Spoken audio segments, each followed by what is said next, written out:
In the book of Genesis, God tells his people, "I, the Lord, am your healer." God comes to heal our broken nature. Today on Physically Spiritual, we will take a deeper dive into how the Lord heals us. Welcome to Physically Spiritual.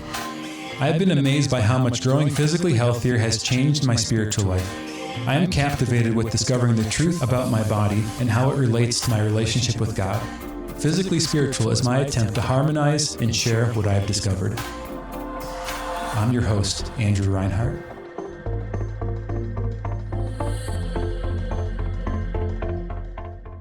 Welcome back to Physically Spiritual, everyone. Before we get started, I want to do a little housekeeping. First, I want to remind you of our show notes. Today's episode especially, we're going to be going through some different lists of ideas and topics, and hopefully the notes are a great help for you to follow and remember what we talk about. Here at AWAKEN Catholic, we are partners with the Hallow app. The Hallow app is the only Catholic meditation app to help you find peace and grow in your spiritual journey. To check out Hallow, go to hallow.app/awaken. If you want to support everything we do here at AWAKEN Catholic, I would invite you to join the AWAKEN Nation. To become a patron of AWAKEN Catholic, go to awakencatholic.org/join. And I would also invite you to go to my website, becominggift.com, if you're interested in going deeper on these topics, going deeper into the show notes, or you want help applying the topics we discuss here at Physically Spiritual. You can join my coaching practice at becominggift.com. So we're revisiting the topic of healing today. If you're not familiar with earlier episodes, I would invite you to take a look at episodes 5 through 9 of Physically Spiritual. In episodes 5 through 9, I did a tour through healing from a Catholic perspective, but integrating insights from faith and reason. So those are going to be ideas that we build on today. So going back to those might help you understand some of these topics. But also I'm going to do my best to explain everything so you don't necessarily need to be familiar with those episodes to get something out of this. A couple episodes ago, we were talking about St. Ignatius of Loyola. And one of the titles that St. Ignatius of Loyola gave to the devil was the enemy of human nature. That the devil is the enemy of human nature, right? Not just the enemy of your soul, of your whole nature, meaning the devil hates all of you, body and soul. And I think if we look at our world, we might see some of the traces of this. One way to think of contemporary society, at least here in Western cultures, is that there's been this all-out assault on human nature, especially over the last century. We've discussed before in those earlier episodes the state of Adam and Eve in the garden and how being sent out of the garden might have actually been in Adam and Eve's best interest. That with a heart broken with sin and concupiscence, that a lot of the aspects of the garden could actually be dangerous, could have been a stumbling block for Adam and Eve. In a lot of ways, though, in modern society, we've returned ourselves to the garden with technology. So one aspect of the garden was sort of limitless availability of resources, right? All the food that Adam and Eve could want was available to them. I know for me and many people, we almost have like a limitless availability of food. In Western societies, it's so unique that we have people who are both poor and obese. So the cheapest food in our society is really the least healthy food. So even the people in our society that struggle with poverty also struggle with caloric excess. We've returned ourselves to almost like a quasi-infinite availability of nutrition. In our human body, our human heart isn't suited to manage that very well. And so there's chronic obesity in our society. A majority of the people in the United States today are actually overweight or obese. And in other ways, we've also returned ourselves to a state sort of like the garden. I'll point out technology. You might be watching this on Facebook or YouTube. Try to go about watching every video on Facebook and YouTube. You'd spend the rest of your life watching videos, right? There's an endless supply of entertainment. And in the midst of that endless supply, it's something that our human heart, our human will isn't well suited to deal with. I mean, how many of us haven't, at the end of an episode of Netflix, seen that ticker? You have 5 seconds to decide whether or not to watch the next episode. And in the midst of all we have to do is simply let it happen, and there's more content, more distraction. How many of us haven't slipped into watching Netflix later than we should, not getting enough sleep? Right? So there's so many aspects of our modern world that really are destructive to our human nature. Another one is something just as simple as the effect of the light bulb on human sleep. You know, at one point, our sleep patterns would have been very connected to the patterns of the sun and the moon. When it got dark outside, our body knew it was time to sleep. And when it got light outside, it knew it was time to wake up. And now we live in a sort of synthetic environment that we're disconnected from that lunar cycle. And so we can stay up all night and have the brightest light that you could imagine that could keep us awake. So in so many ways, what our modern society presents us with problems and struggles and difficulties that some of our ancestors probably even couldn't fathom. And this is important because when we're going back to the traditions of our church, maybe spiritual writers from the past, we have to contend with the fact that we're facing situations that they never faced. Right? So when we're taking this advice from a great spiritual writer like the author of The Imitation of Christ or St. Teresa of Avila, we have to translate that into our modern situation. We have a full frontal assault on our human nature today, and the enemy hates us, body and soul. The good news is that Satan isn't all-powerful. Paragraph 395 of the Catechism of the Catholic Church says, "The power of Satan is nonetheless not infinite. He is only a creature, powerful from the fact that he is a pure spirit, but still a creature. He cannot prevent the building up of God's reign. Although Satan may act in the world out of hatred for the kingdom and his kingdom in Christ Jesus, and although his action may cause grave injuries of a spiritual nature and indirectly even a physical nature, to each man and to society, the action is permitted by divine providence, which, with strength and gentleness, God guides human and cosmic history." Right? Satan does not have infinite power. Although, as an angel, much more powerful than we are, much smarter than we are, but on the other hand, not infinite power. That means that Satan has limited resources. So everything the enemy does in the world is focused, is targeted. It's done for a purpose. So by realizing the design of the enemy, we then also can, on the other side, realize the way that the enemy is trying to foil God's kingdom, God's plan. Right? So if we sense a certain kind of brokenness in ourselves, something that the enemy has attacked, has focused on, then we can flip the coin on its side and suppose this might be an area where God actually wants me to build up the kingdom. Right? The enemy's trying to foil God's kingdom coming into the world, and the part of God's kingdom that I am meant to build up, the enemy has put in the most effort into destroying. So I want to give you an example from my own life, just so you can get an idea of what this looks like. So when I was a little kid, I was very energetic, rambunctious, and in that energy would often just say things off the cuff. You know, just things that made no sense, things that were fun, goofy, weird. And I had this interaction with a family member whom I loved dearly, knew that he loved me dearly too. But one day we were driving and he made this comment to me. He said, "Andrew, before you say something, say it to yourself 7 times. And if you still think it's worth saying, then say it." And I remember this is someone I looked up to, and I internalized that. And in that, he meant well, right? He meant to give me more prudence in my words, to encourage me to measure what I was to say, to be more considerate of others in what I said. But on the other hand, the way I internalized that was that there was something wrong with the way I talked.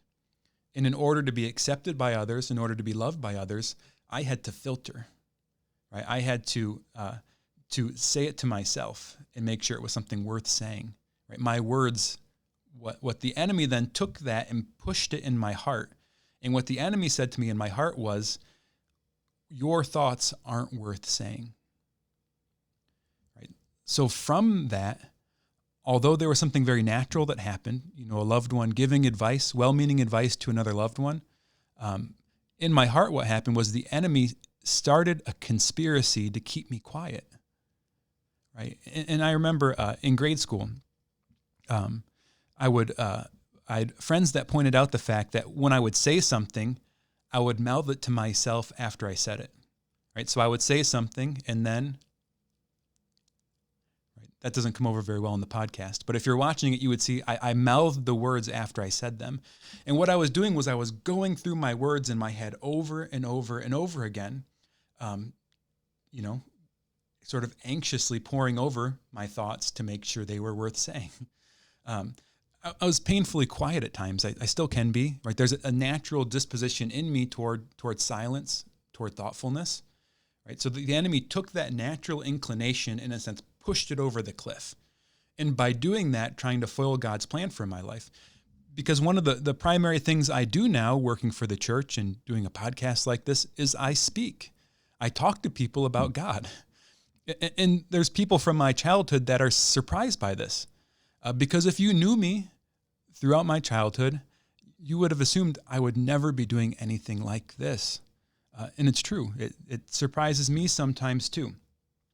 So you see the way that there was something very natural that happened, and the enemy came behind that and gave a nudge to it, spoke a lie to my heart that then I agreed with, and then I cooperated with. And then there were other experiences throughout my life that spoke similar lies to me. And in those places, the enemy was trying to foil the plan of God. So let's circle into the physical world a bit. I think it's important to consider the design of the Lord in the physical world and allow that to inspire our insights about the spiritual world. As Catholics, we have this idea that God's creation is sacramental, meaning that there's something about the physical world that points to the spiritual world. Right? In a sense, the physical world preaches God's truth to us. So by understanding God's creation, we can then also understand God's new creation. So let's talk a little bit more about healing. In the last episode, we talked about the universal call to holiness. And in that episode, I referred to the fact that holiness was more than just looking good or avoiding sin, but was this deeper functioning of the human person by God's grace. And similarly, physical health isn't just looking good on the surface, like having some physical characteristic that looks healthy, and it's also not just the lack of disease, but it's the functioning of the core biological systems of the body. And I want to take a moment and linger on what those core systems of the body are. First, we have assimilation. Assimilation is the body's ability to absorb things that come in from the outside. So my ability to breathe and take in oxygen, or when I eat food, my ability to take the nutrients from that food. I have structural integrity. Structural integrity is the strength of the body, so the strength of my skin, of my bones and tendons and ligaments, right? The ability for my body to support itself and to function and go through life without the danger of being damaged. Another important core function of the body is communication, right? Inside my body, everything's talking to each other through the nervous system and through other means. Different systems and cells of my body are in communication with each other. There's also transport, the ability of the body to move things from one point to another, right? It's one thing to get the nutrients in my body, but it's another thing for my body to get those nutrients to the cells that need them. So this ability for the body to transport things is essential. There's defense and repair, right? The functioning of my immune system, defense from things from the outside that shouldn't get in, the defense of things getting in my body that shouldn't be digested, and also repair. When things do get in or I'm harmed, the ability for the body to heal itself. Energy, my body needs to create energy. So the ability of each one of my cells and the little powerhouse in those cells, the mitochondria, to create energy for me to be strong and have a sense of passion. And then finally, biotransformation and elimination. meaning there's things that my body needs to get rid of. And my body needs to be able to go through a process to both move that waste out of the systems and then through various means to excrete that waste from my body, whether it be through sweating or passing it in some other way. So these are the 7 core biological systems of the body. And so when I say that the disease is just a symptom, what I'm saying is that the underlying cause of the disease is dysfunction or malfunction in these 7 core systems that then on the surface manifest as the disease we're talking about. These core biological systems, I got this all from the Institute of Functional Medicine. So all this will be listed in the show notes, and there'll also be links to the information where I found these 7 systems.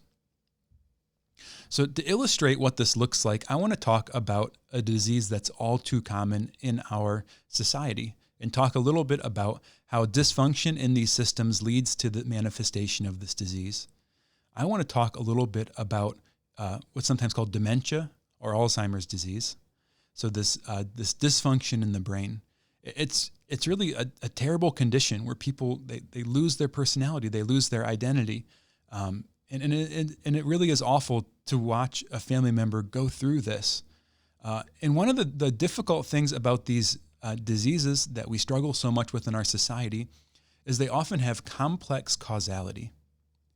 What I mean by that is we like to have a situation where there's one cause, and this one cause has one effect, right? So people are often asking the question, well, what causes dementia, right? What causes it? And the problem is when we answer that question is a lot of different things can cause it. So whenever there's maybe a new drug that's developed or a clinical trial, it's always hard to demonstrate real clear cause and effect because what's underlying that disease process could be different dysfunctions in these core biological systems. So here are some of the different possible causes for dementia. First, there could be some kind of inflammation in the body, right? So the body's reacting to something and causing high inflammation, which causes a dysfunction in the brain over time, right? So the brain's not able to do what it needs to do. There could also be an atrophy in the brain, meaning something that the brain needs to grow, to heal, to change, to adapt isn't being provided. Maybe something like BDNF, brain-derived neurotrophic factor, or even something as simple seemingly as vitamin D that the brain doesn't have enough of. In this could be also an energy problem with the brain. Maybe the body's experiencing insulin resistance, and insulin pushes glucose from the blood into the cell, and that is what the cell uses to create energy. So if the brain has insulin resistance, this means that the brain isn't able to absorb nutrition in the same way it could if it didn't. So in a sense, the brain could literally be starving because of how insulin resistant it is. Another possibility could be some kind of exposure to an environmental toxin. It could be something like lead or mercury that's causing inflammation in the brain and damage to the brain and preventing the brain from healing. Right. So these are just a few of the possible causes underlying things that could be happening when somebody experiences dementia. Right. So on the surface, you have the disease, the manifestation of the symptoms, but beneath that is the dysfunction of these core systems. So when you're trying to treat this, disease, it's particularly difficult because it might even be multiple of these causes all working together to orchestrate the symptoms that you're experiencing on the surface. And let's say you wanted to do a clinical trial to treat one of these underlying causes. You might say, well, we're going to do a trial to maybe providing high doses of fat, of fish oil, to a patient in order to help their brain get nourishment from the fat and not just from sugar, right? So you might do that clinical trial, but you'll get noise in that trial because there may be people in that trial who experience dementia symptoms, but their dementia is not caused by insulin resistance or by a factor that the fish oil would deal with. You might have people within the trial who are struggling with some kind of heavy metal toxicity or some other cause of inflammation in the brain. So it's very hard to do research on these things. But on the other hand, The same things that make a healthy human, that provide support and function to these core biological systems, can often help relieve the symptoms of this disease. And if you struggle, or a loved one of yours struggles with dementia, you might try a functional medicine doctor who can run a whole battery of tests to try to tease out what the underlying causes of the disorder are, and then what lifestyle changes, nutritional changes, supplement changes, or even medications can be applied to the situation to maybe not completely heal the person, but maybe just make their symptoms less severe. Maybe they can reverse the process. I'm not sure, but it's worth giving it a try. So the basic things that go to make a healthy human being are the same for all of us. Good sleep and relaxation, exercise and movement, good nutrition, stress management. We're not meant to live always stressed out. And then healthy, strong, meaningful relationships. Right? These 5 factors are essential for everyone. And time again, when people research the body and lifestyle factors that lead to disease, all of these factors underlie so many of the chronic diseases that we struggle with in our society. And remember what I said, that the devil is the enemy of human nature. You might look at each one of these so essential and important things for a human to flourish, and just look at the ways that people are tempted to give these things up for maybe money, power, prestige. We're so sleep deprived in our country, whether it be from artificial light, abuse of media. Maybe it's due to poor stress management, or just not making the time to sleep. Right? You're just so busy, you have to burn the candle at both ends, so to speak. How much more sedentary are we in our day-to-day life, not moving enough to keep our body strong into old age? How many people struggle with muscle loss and wasting in an old age and experience falls? We have such poor nutrition. Right? We have caloric excess, but nutritional deficiency, because so much of what we eat is hypercaloric and hyperpalatable, meaning it sort of misfires our brain to make us think that we need more and more and more of it.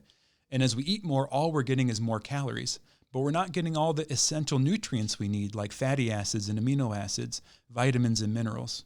So even though we have caloric excess, we have nutrient deficiency.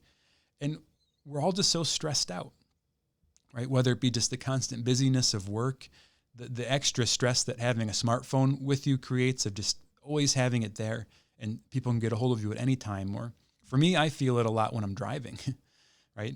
How natural is it for me to be going 70 miles an hour down a freeway? Like what in the creation of my body has prepared it to handle that situation? I'm constantly realizing how stressed I am when I'm driving, and reminding myself to breathe and to relax. And then relationships. We all struggle with relationships, whether it be turning to simulated relationships, virtual relationships, having relationships with things like substances or things like pornography that damage our real relationships, or it just be maybe out of fear or anxiety, having difficulty really connecting with people, or just feeling disconnected in general. But in so many ways, our modern world, there's a conspiracy against these fundamental things that are so important for human flourishing. All right, let's take this now down to the next level. All right, we're going to understand the physical world in order, or understand God's creation, to then understand God's new creation, apply it by analogy to the new creation.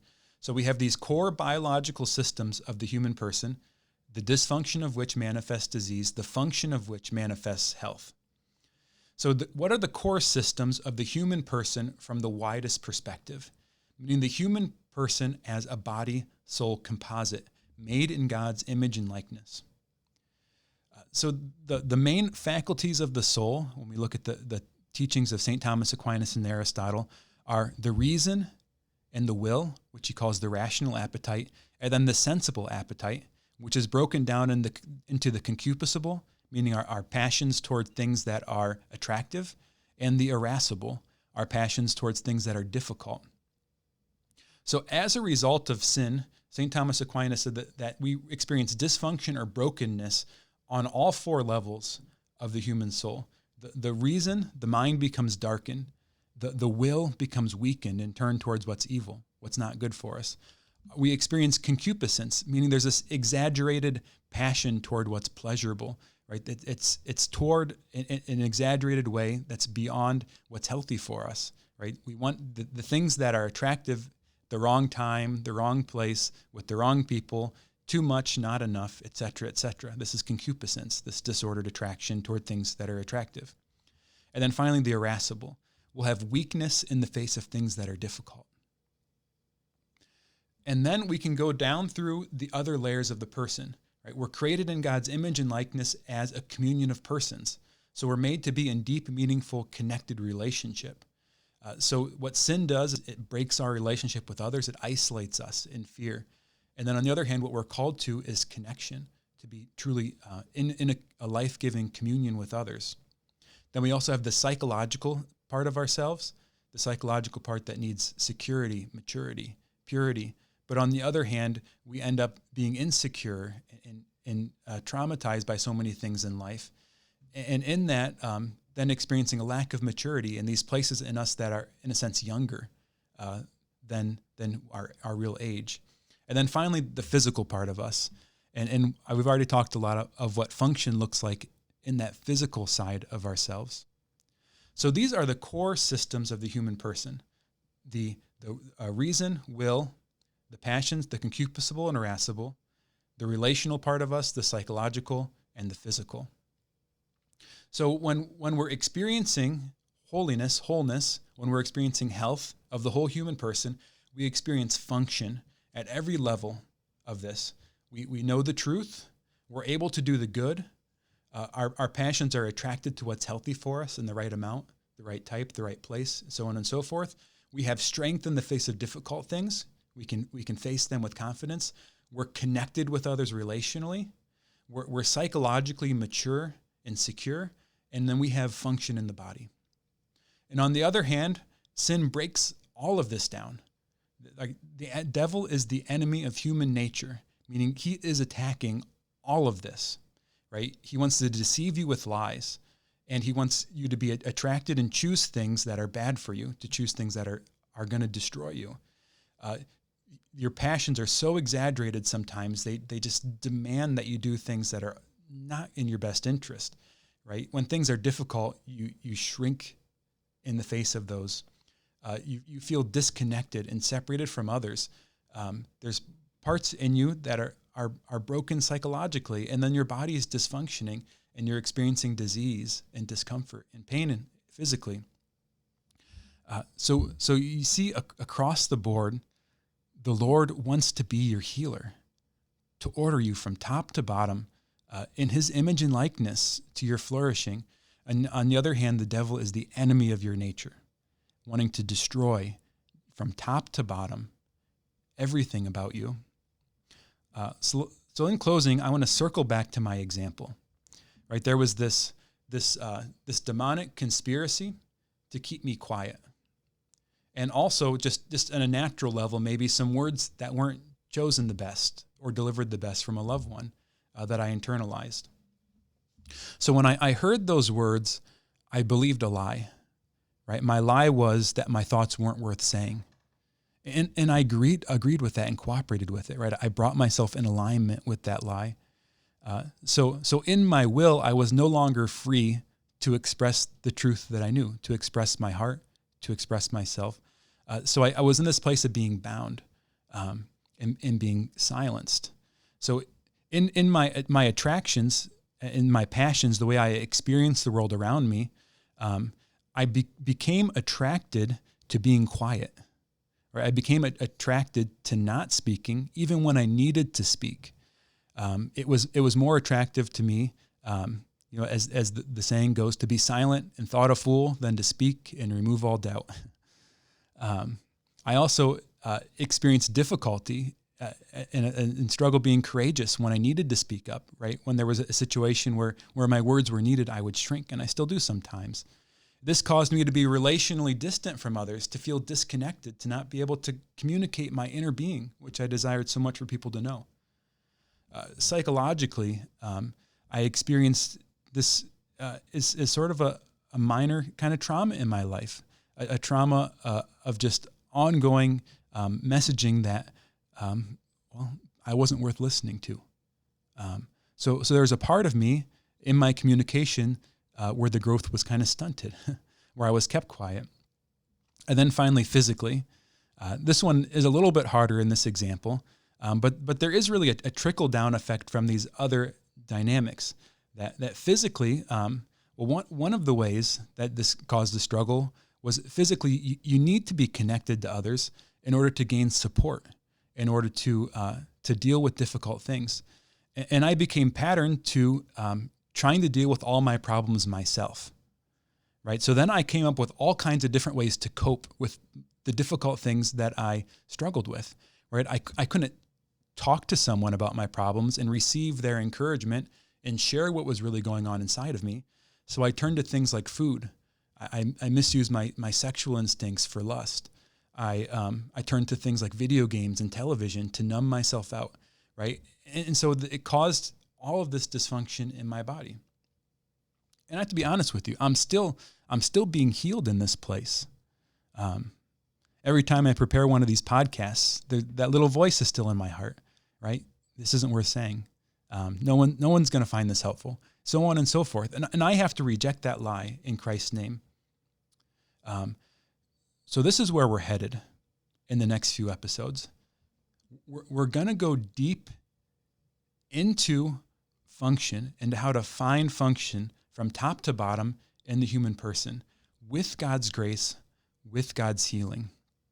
In our next episode, we're going to talk about God's presence in the body, right? How do we experience God's presence in our body? What are we experiencing in our body? And by becoming aware of that, that can be a foundation for healing, self-awareness. We're going to go on and we're going to talk about the truth, right? At the core of the struggle that I shared was this lie that my words weren't worth saying. How can we identify these lies in our heart that the enemy has spoken to us, repent of them, and cast them out of our life? And then the episode after that, we're going to start talking about healing memories, right? So much of our experience of brokenness is tied into difficult memories. How can we approach these memories and experience God's healing in them? Well, thank you for joining us for this episode of Physically Spiritual. I'll just remind you quick, check out the Hallow app, join the AWAKEN Nation. And if you want to go deeper in these topics, go to becominggift.com. Or if you want to apply any of these ideas in your life and want some support, join me for some coaching. This show and all media on AWAKEN Catholic is made possible by the AWAKEN Nation and the Hallow app. The AWAKEN Nation is a community of people like you who support all things AWAKEN for as cheap as a cup of coffee a week and get access to exclusive content. Learn more by visiting awakencatholic.org/donate. Hallow is the only audio-guided Catholic prayer app focused on contemplative prayer and traditional Catholic meditation such as Lectio Divina, Daily Examen, and the Rosary. We here at AWAKEN all use Hallow every day and love it. To learn more or give it a try, visit hallow.app/awaken.